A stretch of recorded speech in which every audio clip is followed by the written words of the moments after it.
దురంగార హత్యలు. కుల దురంగార హత్యలకు కారణము కులం ఉన్నంత వరకు ఇలాంటి దారుణాలు జరుగుతూనే ఉంటాయి. ఇప్పుడు చేయాల్సింది ఏంటంటే, కృష్ణ గారి హత్య జరిగింది, దానికి 2 విషయాలు మనం పరిశీలించాలి. ఒకటి, తక్షణ సమస్య పరిష్కారం. రెండవది, శాశ్వత పరిష్కారం. అందరూ తక్షణ సమస్య గురించే మాట్లాడుతున్నారు, కానీ శాశ్వత సమస్య పరిష్కారం గురించి ఎవరు ఆలోచించట్లేదు.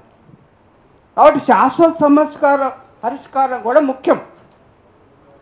తక్షణ సమస్య పరిష్కారం ఏంటంటే, ఇప్పుడు హతుల్ని మనం బతికించలేము,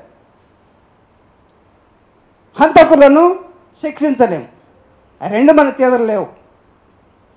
కాబట్టి ఏంటిది, ఇప్పుడు హతుల కుటుంబానికి మనం రక్షణ కల్పించడము, వాళ్ళ యొక్క సౌకర్యాలను కల్పించడం, అది తక్షణ సమస్య. ఆ సమస్యకు మనం పరిష్కారం చూడాలి.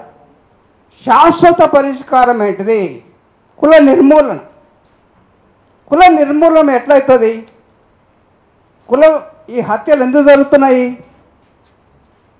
అంటే, సంపద ఎవరి దగ్గర ప్రోగవుతుందో, సంపద లేని వారి యొక్క అధికారాన్ని, ఆధిక్యతను సహించరు.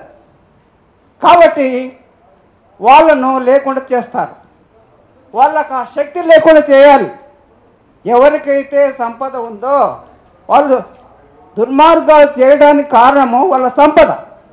సో ఆ సంపద లేకుండా చేయాలి. చేసినప్పుడే కులం కానీ, మతం కానీ, ప్రాంతీయ అభిమానం కానీ ఇలాంటివి దుర్లక్షణాలన్నీ నశిస్తాయి. దీనికి మూలమేంటి? సంపదకు మూలమేంటి? భూమి. ఈ భూమి ఎవరి దగ్గర ఉంటుందో వాళ్ళు ఇతర మీద ఆధిపత్యం చెలాయిస్తారు.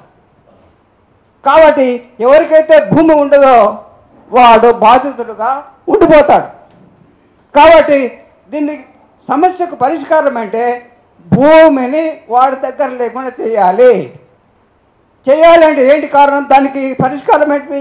భూమిని జాతీయకరణ చేయాలి. ఇది మార్క్స్ దగ్గర నుంచి అంబేద్కర్ వరకు చెప్పారు. అంటే ఇది శాశ్వత పరిష్కారం. భూమి జాతీయం అయ్యేంత వరకు, కులము కొనసాగినంత వరకు ఇలాంటి దుర్మార్గాలు, ఇలాంటి హత్యలు, ఇలాంటి దురంకారాలు జరుగుతూనే ఉంటాయి. కాబట్టి తక్షణ సమస్య పరిష్కారము, శాశ్వత సమస్య పరిష్కారము, ఈ 2 వీటి గురించి విజ్ఞులు ఆలోచిస్తారని ఆ యొక్క సూచన. Thank you.